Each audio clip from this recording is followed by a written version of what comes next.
invitación que me extendió a hacer esta charla, un poquito, digamos que informal, en el sentido de que vamos a decir algunas cosas con el formato de conferencia magistral, pero ustedes van preparando sus preguntas, porque lo más interesante yo creo que en este tipo de eventos es la interacción que se puede dar entre quien da la conferencia o quien dirige la presentación y el público, que yo sé que este público es muy selecto y sé que conocen el tema, han enfrentado pacientes con lo que yo les voy a hablar, que es el evento cerebrovascular hemorrágico.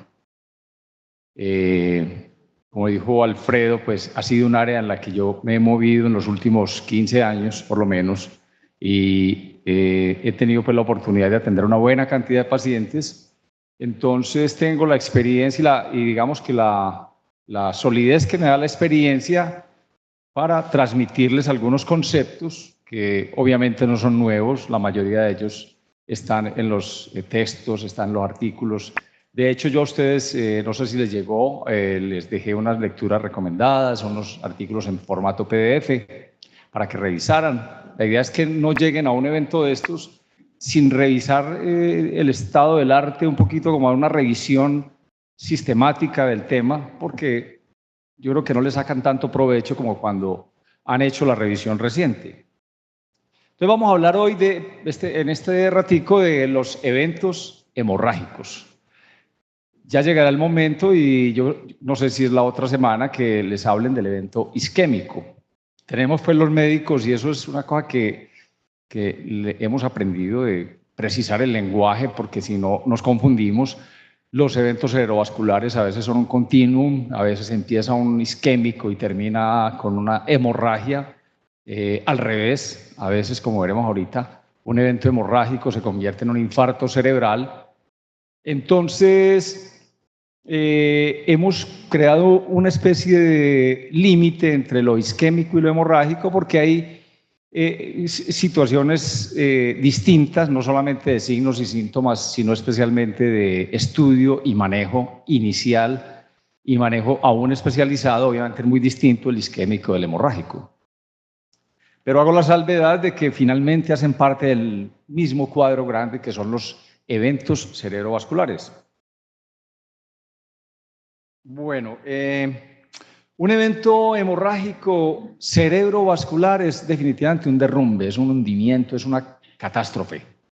Una catástrofe a nivel personal, pues obviamente para el paciente, una catástrofe familiar, un desastre social, porque curiosamente hay veces que o la mayoría de las veces estos eventos atacan o se presentan en las personas en la etapa o en la edad más productiva de la vida. Estamos hablando más productiva en lo intelectual, en lo laboral, aún en lo personal. Entonces son personas que ya están en la cuarta, quinta, sexta década de la vida, cuando más se espera socialmente de ellos, y aparece el evento hemorrágico. Entonces yo considero que eso le puede dar la dimensión de cómo un evento de estos es un completo naufragio para una familia, para una persona, y aún tiene un gran impacto social si consideramos pues lo altamente letal que es un evento hemorrágico. Es decir, yo creo que es de las peores cosas que le puede pasar a un ser humano, sufrir un evento cerebrovascular hemorrágico. La comparación podría hacerse, por ejemplo, con un balazo en cráneo. Es decir, la probabilidad de morir o de quedar con secuelas por un balazo en cráneo penetrante pues a cráneo es muy alta. La probabilidad de morir y quedar con secuelas, morir o quedar con secuelas si se sobrevive a un evento hemorrágico, es muy alta.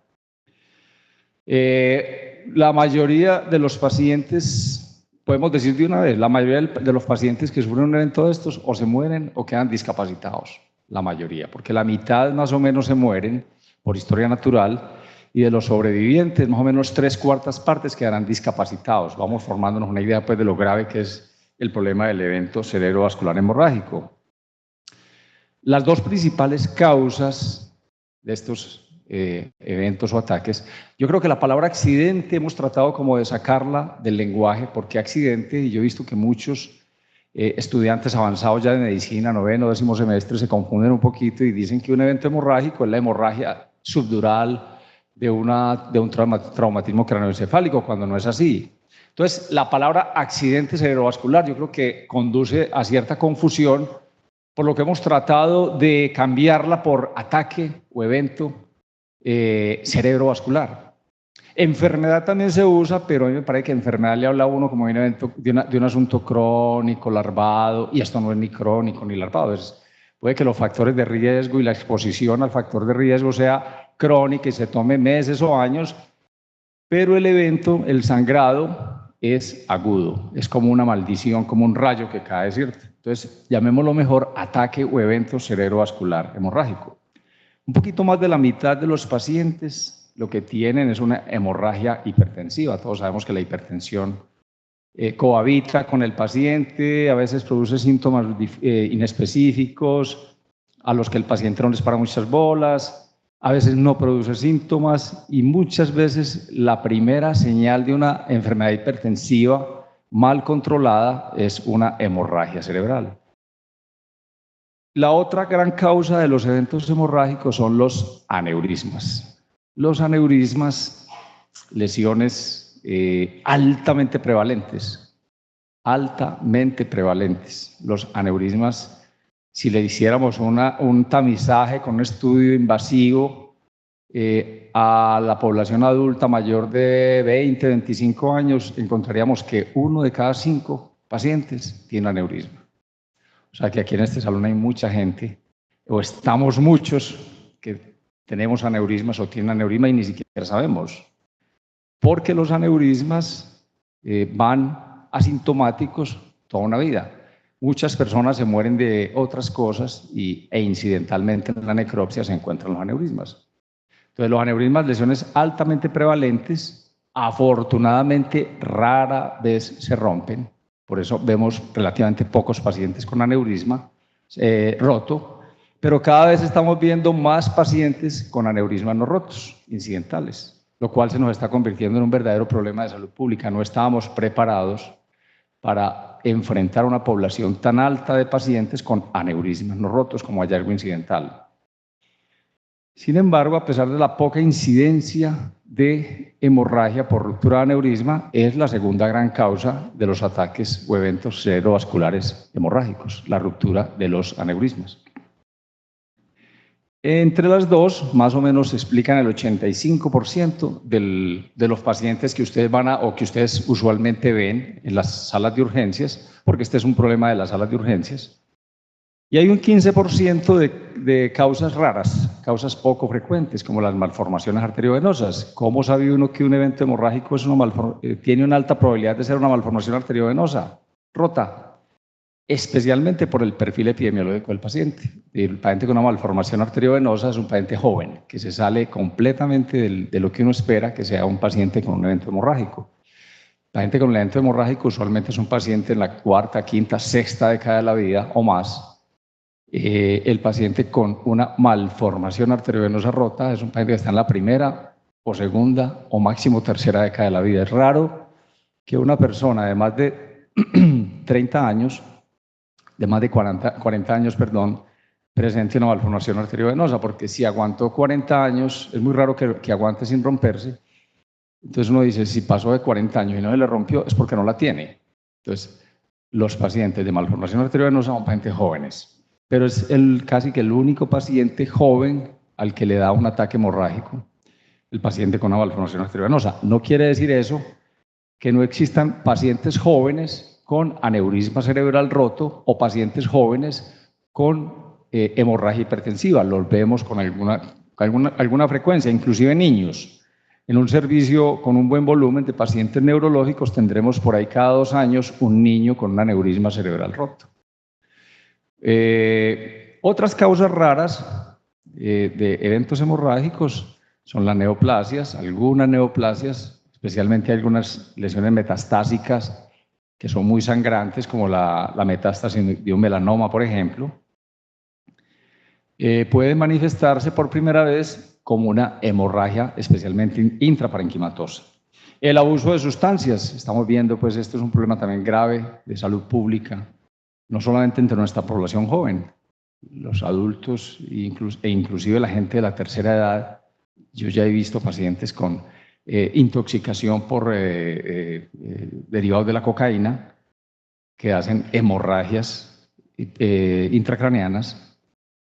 Entre otras cosas, es de muy mal pronóstico. Son pacientes que usualmente se mueren, hacen una gran destrucción y una gran hipoperfusión y una gran caída de la presión, del flujo sanguíneo cerebral.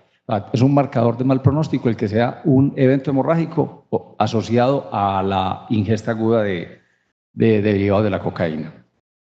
En los ancianos especialmente gente en edades extremas, ya de más de 75, 80 años, es más o menos prevalente la angiopatía amiloidea o angiopatía amiloide, que no es otra cosa que el envejecimiento extremo de los vasos sanguíneos que provoca hemorragias espontáneas. Paciente que hace un valsalva, paciente que estornuda, hace un esfuerzo y con eso rompe un pequeño vaso cerebral y hace la hemorragia usualmente intraparenquimatosa.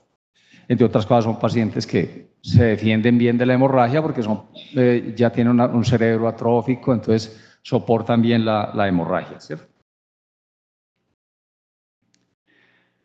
La hemorragia subaracnoidea es curioso, a pesar de que somos muy incisivos en el control de los factores de riesgo para hemorragia, tanto hipertensiva como por aneurisma, sigue disparada la incidencia de hemorragia, tanto subaracnoidea como hipertensiva.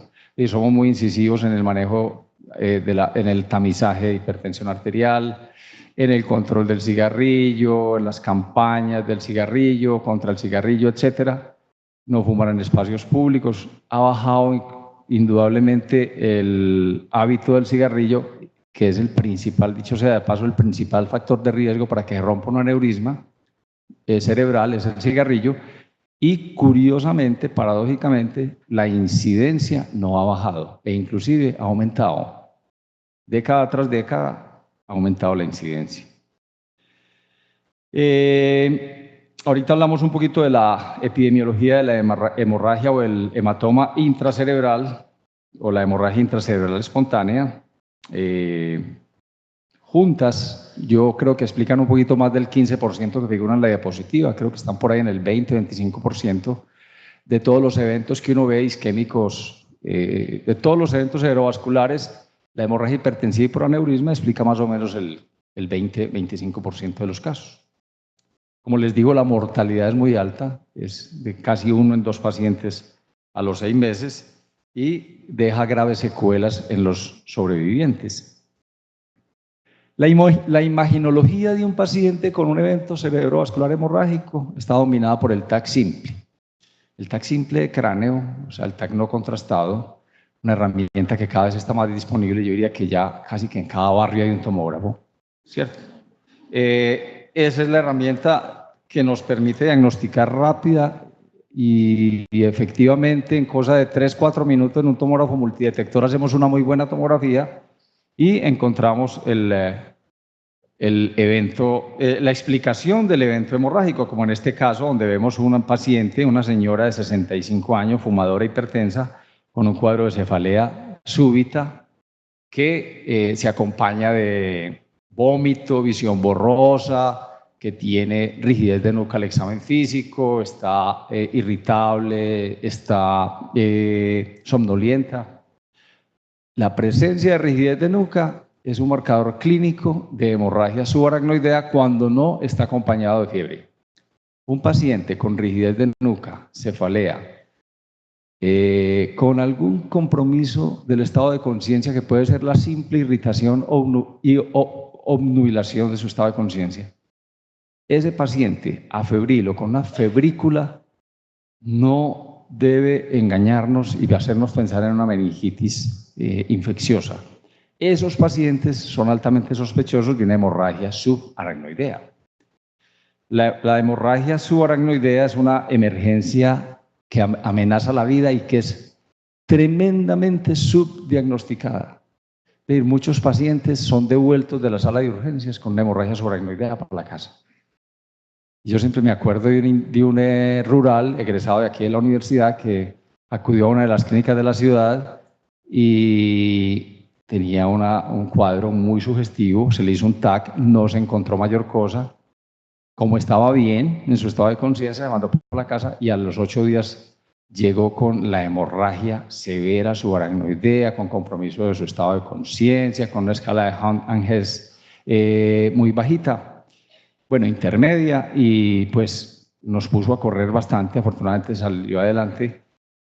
Una persona joven, se defendió bien de la hemorragia, pero cuando nos pusimos a revisar ya por el espejo retrovisor, que todo es tan fácil, con la urgentóloga de la clínica donde había consultado, encontramos que tenía un foquito pequeño de hemorragia que no se pudo ver en la TAC inicial. Entonces, es muy frecuente que estos pacientes se devuelvan para la casa o sin TAC o con un TAC aparentemente normal. Si el TAC es aparente normal y la duda persiste, si el TAC es aparentemente normal y la duda persiste, hay que seguir. Hay que hacer punción lumbar, indudablemente. No nos puede temblar la mano para hacer una punción lumbar en un paciente que tenga la clínica de hemorragia subaracnoidea y que tenga un TAC aparentemente normal, porque la especificidad y la sensibilidad de la tomografía simple no es del 100%. Entonces, algunos sugieren complementar con resonancia magnética, pero no es costo efectivo hacer eso. Me parece mucho más práctico y más costo efectivo y más confiable demostrar el sangrado a través de una punción lumbar. ¿Cuándo no hacer punción lumbar? Cuando no tenemos TAC y el paciente presenta o un déficit focal o un compromiso pupilar, anisocoria específicamente, o un compromiso importante del estado de conciencia. Porque si le hacemos la punción lumbar y el paciente tiene una lesión con efecto de masa, lo podemos llevar a una herniación que es inmediatamente mortal. Entonces, en esta paciente vemos el foco de sangrado donde sangran los aneurismas. Como los aneurismas están en el polígono de Willis, como veremos ahorita, y el polígono de Willis está flotando en las cisternas basales, la sangre sale hacia las cisternas basales y de ahí se distribuye hacia la periferia a través de las cisternas periféricas, cisternas silvianas, cisternas perimesencefálicas, como vemos acá, y algunos foquitos de sangrado en los surcos y cisuras del lóbulo frontal y el lóbulo temporal. Entonces, la hemorragia subaracnoidea la detectamos con un TAC simple de cráneo. En cambio, la hemorragia intracerebral también la detectamos con un TAC simple de cráneo, como en este caso. Este es un paciente de 75 años, hipertenso, que llega con un cuadro de deterioro brusco del estado de conciencia precedido de cefalea, se encuentra hemipléjico derecho, estuporoso, y lo que le encontramos es una hemorragia profunda talámica que invade o se extiende, como frecuentemente sucede en las hemorragias hipertensivas, que se extiende al tercer ventrículo y que invade también los cuernos occipitales. Aquí vemos el efecto hematocrito porque el paciente está acostado boca arriba, vemos el líquido cefalorraquídeo arriba y la sangre abajo, ¿cierto?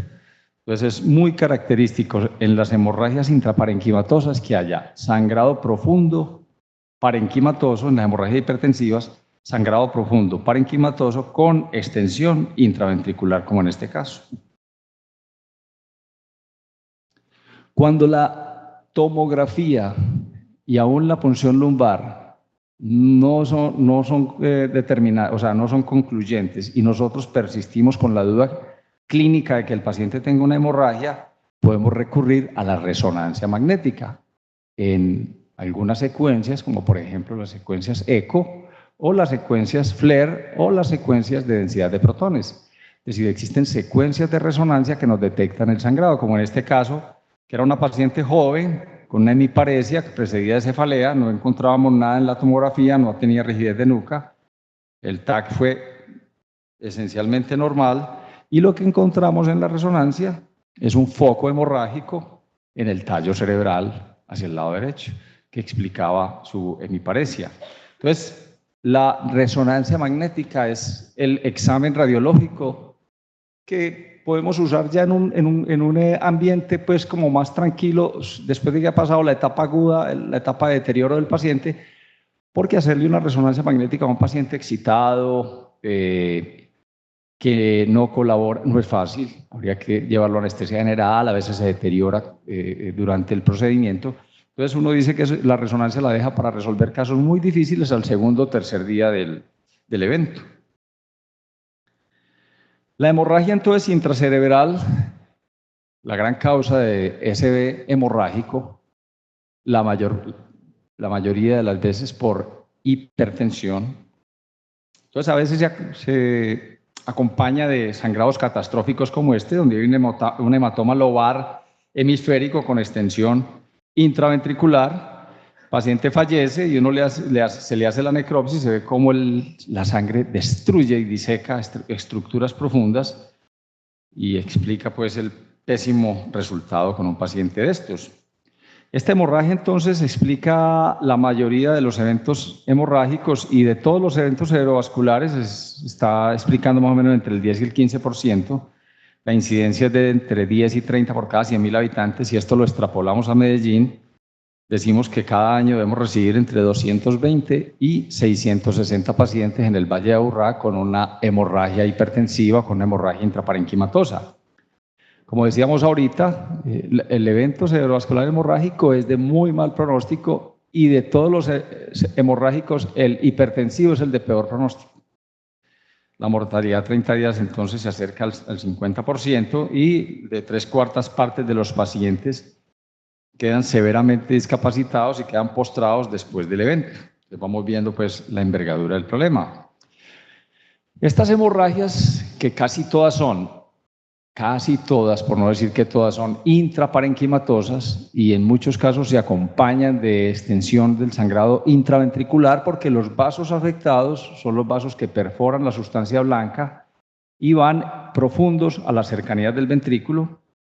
Entonces, hay dos tipos dependiendo de la causa. Primaria es cuando está dañada esa vasculatura pequeña, vasos perforantes, que son 3 grupos de vasos, que son las lentículo-estriadas. Son 4 grupos: lentículo-estriadas, tálamo-perforantes, tálamo-geniculadas y las arterias coroideas y las arterias perforantes corticales.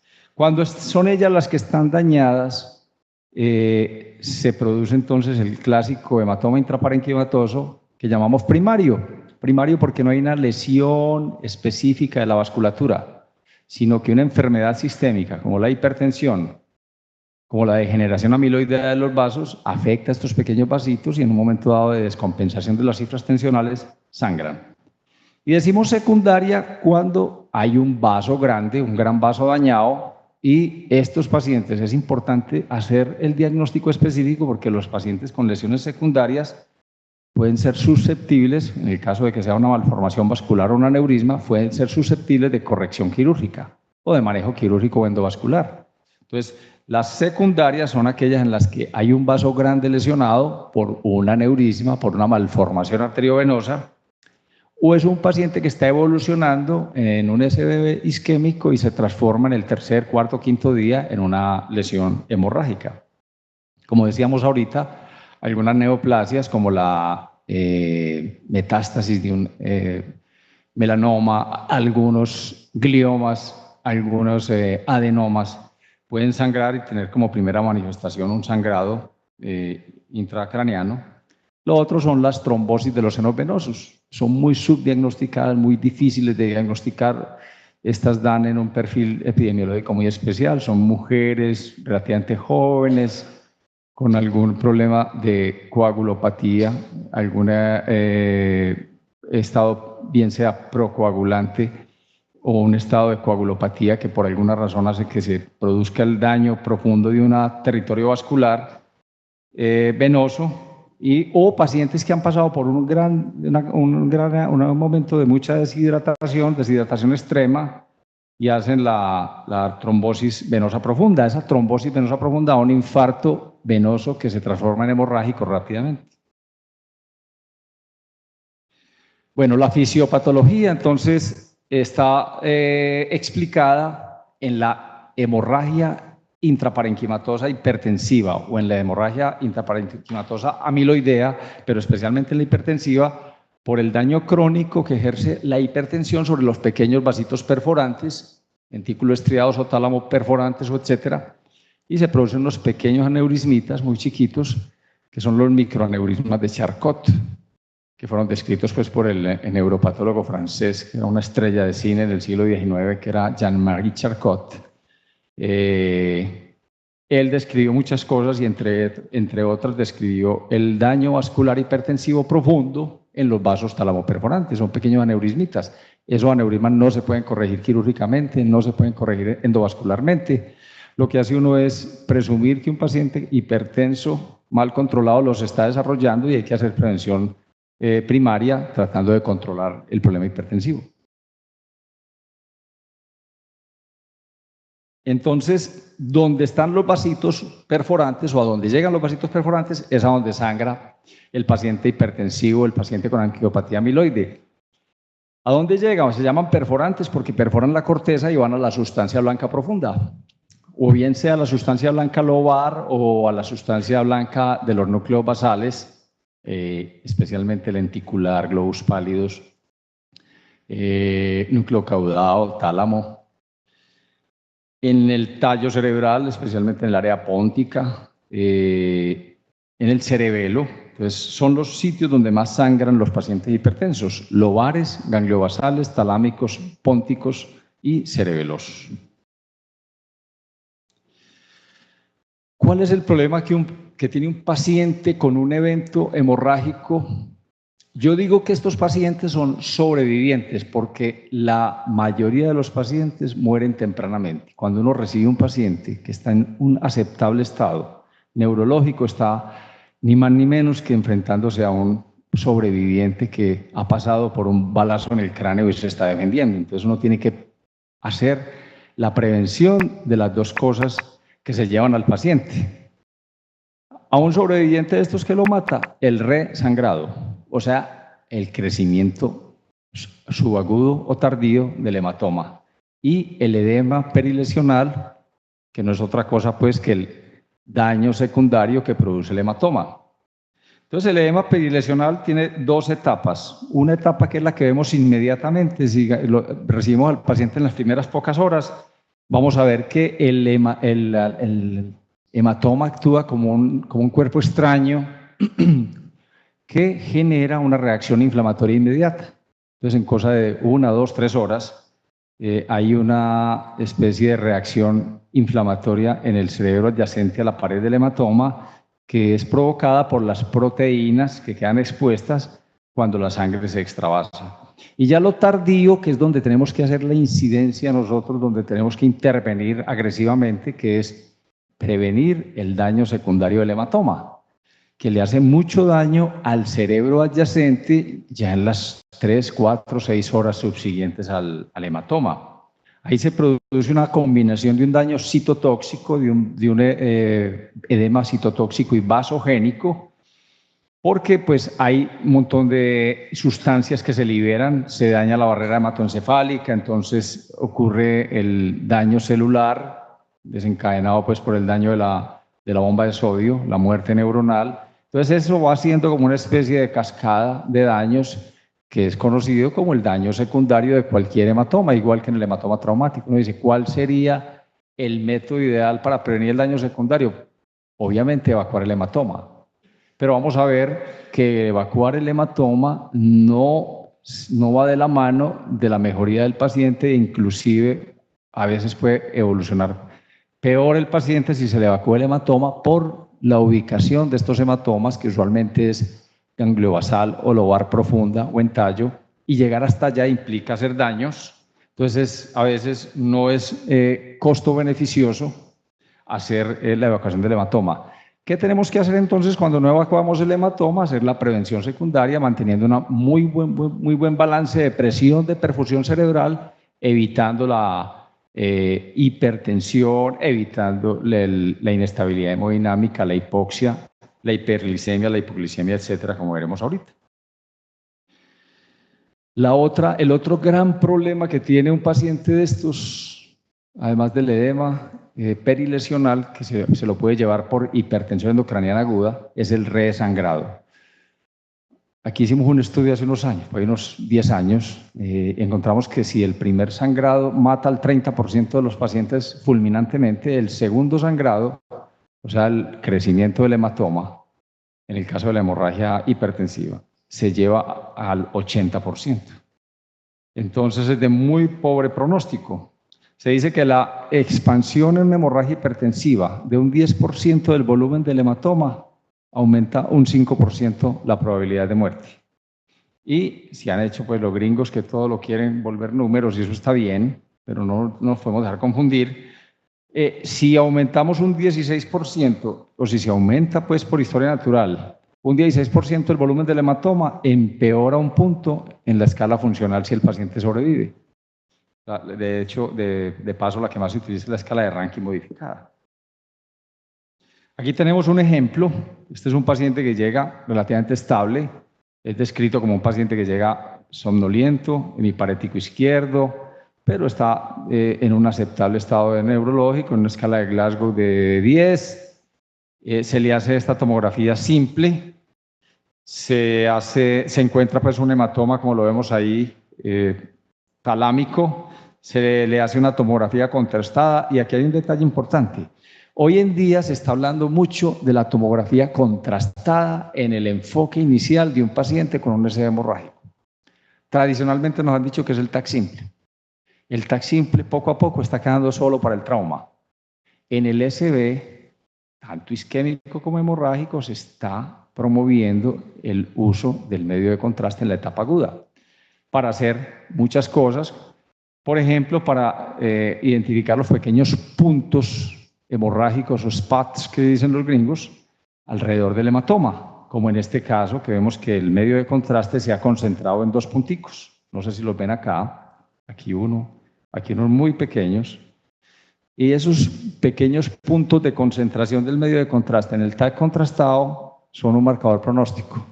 Se dice que quien los presenta tiene una mucho más alta probabilidad de resangrar y morir que el que no los presenta.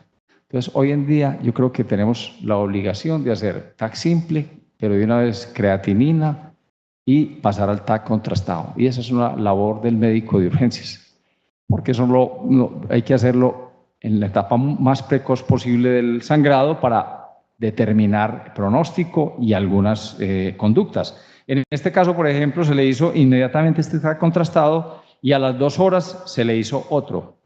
Y vemos cómo las pequeñas esferitas de concentración del medio de contraste se han diseminado. Y esto anunciaba la inminencia de una catástrofe que era un resangrado, como en efecto ocurrió. 8 horas después, ven ustedes lo que es. Ya es un hematoma prácticamente lobar con extensión a ventrículo, el paciente falleció rápidamente. Entonces, el TAC contrastado, la otra utilidad que tiene el TAC contrastado es que si el hematoma intraparenquimatoso no es primario, sino secundario, nos puede identificar la lesión rápidamente. Le hacemos una reconstrucción vascular, se llama angioTAC, como todos ustedes saben, y con el angioTAC identificamos o un aneurisma, o una malformación arteriovenosa, o un vaso vasculítico, etcétera, alterado en su anatomía y explicamos la causa del sangrado. Bueno, ¿cómo hace daño entonces el hematoma? En las primeras 4 horas es el efecto puramente mecánico, el que veíamos ahorita, el edema reactivo a las proteínas liberadas por el sangrado brusco. Hay un daño de algunas neuronas en la zona hemorrágica, distensión de axones, distensión neuronal, estiramiento neuronal y muerte neuronal. Más allá de las 4 horas viene la cascada de daño, que es la que yo creo que nosotros podemos. Ya el hematoma ocurrió, ahora vamos a prevenir el daño secundario del hematoma. Como les digo, lo ideal sería poderlo extraer rápidamente, pero no siempre es posible o no siempre da buenos resultados. Entonces viene la cascada de daños, que es la activación de la microglía, la liberación de alguna sustancia, la cascada de la coagulación activada, algunos productos de degradación de la hemoglobina, en fin, algunos intermediarios inflamatorios, radicales libres, factores activados del complemento, interleuquinas, etcétera, y algunos neurotransmisores excitatorios que hacen mucho daño en esta etapa subaguda, que son especialmente el glutamato y el aspartato. Simultáneamente, en la zona del mejor dicho, el hematoma se comporta como si fuera un infarto. Esa zona está hipoperfundida tremendamente y tiene una caída brusca del flujo sanguíneo cerebral. Y eso va haciendo un efecto de dominó en el tejido cerebral adyacente. Por lo tan importante mantener una muy buena presión de perfusión cerebral en estos pacientes. Aquí tenemos pues el ejemplo de cómo un paciente llega bien, está estable, pero lentamente va empeorando su estado de conciencia, se va haciendo más densa su paresia y vemos que 6 horas después el hematoma se ha triplicado, 3-4 veces lo que era al comienzo. Lo mismo que la zona de edema alrededor del hematoma, aquí en verde, se va viendo más nítida a medida que pasa el tiempo. ¿Cómo establecemos el pronóstico en la hemorragia intracerebral espontánea, hipertensiva, primaria o secundaria? Hay dos factores claros pronósticos. Uno, el paciente, la edad del paciente. Hay dos momentos, la edad crítica de 65 años que opera para casi todos los eventos cerebrovasculares. No es lo mismo una persona de 40 años con un evento de estos que una persona de 70. Entonces 65 marca el momento de la vida en el que es mucho más, se defiende mucho peor una persona de un evento hemorrágico. Y definitivamente es de pésimo pronóstico el evento hemorrágico en el mayor de 80 años. Lo otro, especialmente el hipertensivo. Y lo otro son los factores que dependen del hematoma. Y en el hematoma hay dos factores o dos variables que son el volumen y la ubicación. El volumen es el mayor predictor de mortalidad de todo en una hemorragia hipertensiva o en un SB hemorrágico intraparenquimatoso. En tanto más volumen, más alta la probabilidad de muerte. Con un valor crítico que no se ha determinado, algunos dicen que está por los lados de los 40-50 centímetros cúbicos, pero en tanto más volumen, peor pronóstico. Es una cosa como muy obvia, pero a veces se nos olvida y es bueno establecer eso, es decir, tener eso muy claro para hablar con la familia. Un hematoma lobar grande con inundación ventricular tiene una mortalidad altísima, mucho más si el paciente tiene más de 65 años. Lo otro es la ubicación. Los más letales son los hematomas del tallo, seguidos por los hematomas de sustancia blanca profunda, bien sea lobar o ganglio basal. Los menos letales, y aquí hay que correr mucho y pensar en la cirugía salvadora, son los hematomas cerebelosos. Enseguida les dedicamos un momentico, porque estos hematomas son los que mejor responden, por no decir que los únicos que responden muy bien a la evacuación quirúrgica inmediata, los hematomas cerebelosos. Bueno, un poquito saturada la diapositiva, pero para resumirles aquí el abordaje terapéutico inicial de un paciente con un evento hemorrágico intracerebral o intraparenquimatoso espontáneo. La medida más importante inicial es mantener la ventilación, buena oxigenación y una hemodinamia estable en el paciente. Eso pues hace mucho tiempo lo conocemos como el ABC de la reanimación.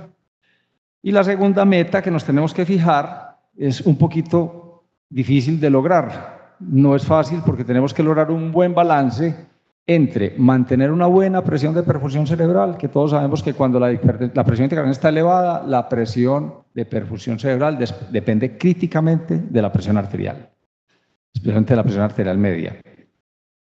Pero al mismo tiempo tenemos que asegurarnos de que la presión arterial no esté alta. Entonces, miren que hay una cosa paradójica. Entonces, debemos buscar un punto de equilibrio entre prevenir el resangrado, controlando especialmente la hipertensión arterial, pero al mismo tiempo mantener una adecuada presión de perfusión cerebral. No hay fórmulas mágicas, pero hay una que yo creo que ha determinado pues, algunos estudios grandes de seguimiento, la recomienda la Asociación Americana de Cardiología y la Asociación Americana de Cuidado Neurocrítico, que es que la sistólica no suba de 150 en todos los pacientes. Algunos, especialmente intensivistas de la Asociación Americana de Cuidado Neurocrítico, dicen que 150 es demasiado, que debemos ser más agresivos y que la sistólica no pase de 135. Esto se olvida mucho. Uno ve los pacientes que remiten de algún centro periférico o de un pueblo que viajan 3-4 horas sin un manejo agresivo de la presión arterial. El paciente está expuesto durante 4 horas a resangrar y con seguridad que cuando llega ya resangró. O al revés, le dan antihipertensivos, especialmente sublinguales, orales, y ese paciente llega con la presión sistólica por el suelo en un deterioro completo porque cayó la presión de perfusión cerebral agudamente. Si la presión de perfusión cerebral baja de un nivel crítico, que está por los lados de 40, 50 milímetros de mercurio, el paciente hipoperfunde y llega en los rines, ¿cierto? ¿Cuáles son los antihipertensivos? Yo creo que el que ha validado el tiempo bueno, bonito y barato es el nitroprusiato de sodio. Sin embargo, existen algunas objeciones, especialmente de los cardiólogos, quienes dicen que el nitroprusiato de sodio es tóxico, una droga difícil de manejar porque la degenera fácilmente la luz. Además, en el cerebro produce hipertensión venosa, vasodilatación venosa, que produce hipertensión endocraniana de origen venoso. Entonces produce atrapamiento del lecho vascular cerebral en el sistema venoso, lo cual sube la presión intracraniana y empeora el edema. Entonces por eso el nitroprusiato de sodio ha caído de alguna forma en desgracia en los países desarrollados. Yo creo que nosotros debemos seguirlo usando porque ha demostrado ser costo efectivo, lo conocemos y yo lo recomiendo pues abiertamente. Los últimos protocolos, especialmente los de hace 1 o 2 años, recomiendan no usarlo y en vez de él usar la nicardipina, que es como la más taquillera, y segundo el labetalol, el esmolol. En todo caso, no es solamente usar un antihipertensivo y conocerlo muy bien, sino que complementemos el uso de la medicación antihipertensiva con cosas muy simples. Un paciente con dolor no estabiliza fácilmente sus cifras tensionales. Hay que aliviar el dolor, un paciente agitado y ansioso tampoco, entonces hay que sedar al paciente. Entonces hay que tener analgesia agresiva y sedación suave para que las cifras tensionales se estabilicen. Nunca usar antihipertensivos que no sean parenterales, ojalá de corta acción, para que podamos hacer una titulación minuto a minuto de cómo nos responde el paciente. Si se baja mucho la presión sistólica o la presión arterial media, suspendemos el goteo, lo bajamos para que suba otra vez, en fin. Especialmente en pacientes jóvenes con hematomas relativamente pequeños, parece que sirve el uso de algunas sustancias procoagulantes para evitar el resangrado y que se extienda el hematoma, especialmente la el factor 7 procoagulante obtenido por método recombinante. Ojo con ahorita hablamos un momentico de esto, de los pacientes con diátesis hemorrágicas. Hay que ser muy agresivos en la recuperación del estado de coagulabilidad del paciente. No funciona tan bien como en el trauma, pero el control del edema responde bien a los diuréticos osmóticos, al manitol, a la solución salina hipertónica, a la combinación de estas con furosemida. Lo que pasa es que el problema grave con estos diuréticos osmóticos es la homeostasis del sodio, que acuérdense que estos pacientes hacen frecuentemente síndromes perdedores de sal o síndromes de secreción inapropiada de hormona antidiurética, entonces se nos vuelve una locura el manejo del sodio. Entonces hay que tener cuidado con los diuréticos osmóticos en el paciente con SV hemorrágico, hipertensivo o intraparenquimatoso. Bueno, entonces yo diría que lo más importante es tener siempre presente que hay que perfundir muy bien el paciente, oxigenarlo muy bien, al mismo tiempo que debemos prevenir el resangrado. El resangrado es la gran tragedia de un paciente que venía evolucionando aceptablemente bien de un evento cerebrovascular hemorrágico de estos. Vienen las complicaciones subagudas o tardías, complicaciones médicas, que son las 3 principales, que son las convulsiones, las hemorragias del tracto digestivo superior, las úlceras de estrés, duodenales o gástricas y la trombosis venosa profunda. Es debatido si usar o no anticonvulsivantes profilácticos, el debate está abierto, la evidencia es débil, pero yo creo que es mejor usarlos que no usarlos. Entonces, anticonvulsivantes, en este caso más que anticonvulsivantes, son drogas elevadoras del umbral convulsivo, nuestra fenitoína que todos conocemos, ¿cierto? Porque hasta una tercera parte de los pacientes pueden convulsionar clínica o subclínicamente. Protectores de la mucosa gástrica, una tercera parte de los pacientes pueden presentar hemorragia del tracto digestivo y la prevención de la trombosis venosa profunda, que en las primeras 48 horas debe hacerse por método mecánico. Una vez que me asegure que el paciente ya no resangró, que cae bruscamente el riesgo de resangrado después de 48 horas, entonces empezamos a usar la heparina fraccionada. Pero antes, las medidas físicas, entre las que sobresalen pues las que conocemos, que son las medias elásticas con gradiente de presión, o los dispositivos neumáticos intermitentes para ayudar al bombeo de sangre desde las extremidades inferiores. La combinación de los dos parecen ser el mejor método de prevenir mecánicamente la trombosis venosa profunda que se lleva a algunos pacientes que venían evolucionando bien, hacen el embolismo pulmonar agudo a partir de un trombo en el sistema venoso profundo de las extremidades inferiores. Aquí entonces tenemos los cuatro pilares con los que debemos manejar un paciente con una hemorragia hipertensiva intraparenquimatosa. Protección de la vía aérea, siempre se debe intubar al paciente que tenga 8 o menos de 8 en la escala del coma de Glasgow. Control estricto de la presión arterial, no permitir una hipertensión arterial, especialmente una sistólica por encima de 135 para algunos, de 150 para la mayoría. La reversión de la anticoagulación. Estamos asistiendo a una gran cantidad de pacientes con complicaciones de la anticoagulación en la casa. La warfarina se está volviendo un problema porque los pacientes a veces no están muy bien orientados o no son cuidadosos en el control de su medicación y vienen con INRs por las nubes y con estados de diátesis hemorrágicas y hemorragias que son de muy mal pronóstico. Cuando tengamos un paciente de estos, la idea es que debemos normalizar o ponerlo por debajo de 1.4 el INR antes de 2 horas. ¿Cómo?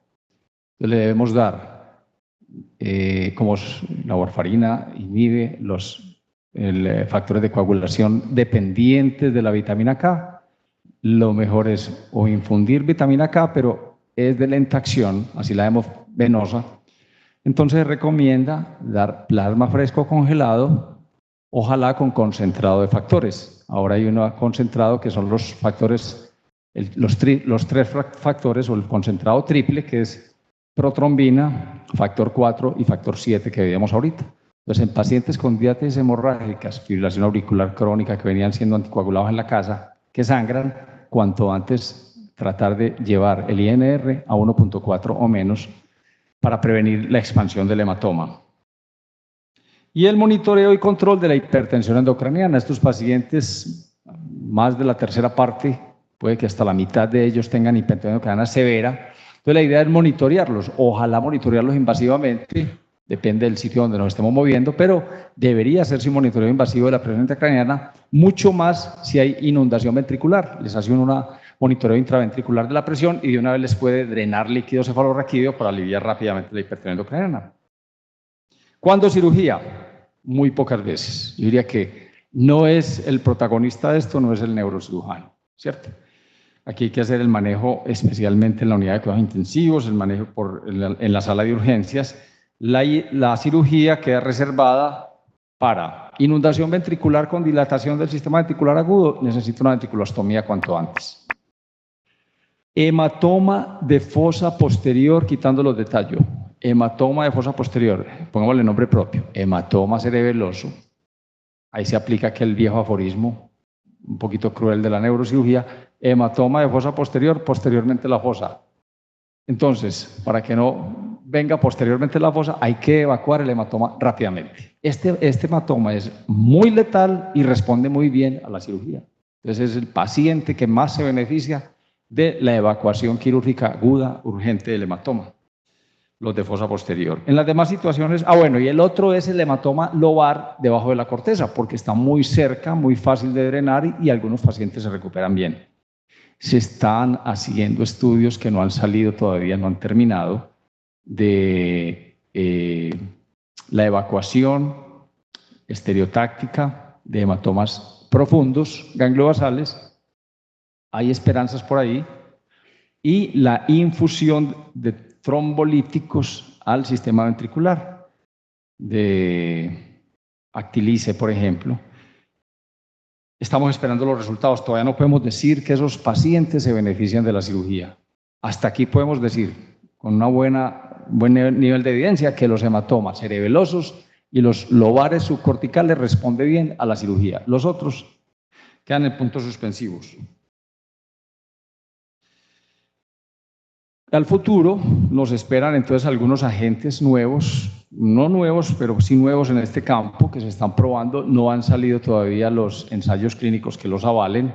Entonces tenemos los agentes nuevos neuroprotectores, la deferoxamina, el plioglitazón, las estatinas, especialmente la simvastatina, el uso de albúmina, el uso de algunos AINES como el celecoxib. Están en ensayos clínicos y probablemente en el futuro los vamos a recomendar como protocolo de manejo de los pacientes con hemorragia intracerebral o intraparenquimatosa pues, espontánea, pero por ahora no. Ahora vamos, los últimos 15 minutos, 20 minutos, a hablar de la segunda gran causa de hemorragia, de SB hemorrágico, que es la hemorragia por aneurismas. ¿Alguien quiere hacer alguna pregunta? ¿Ayuda a descansar? ¿Alguna pregunta para yo descansar un momentico?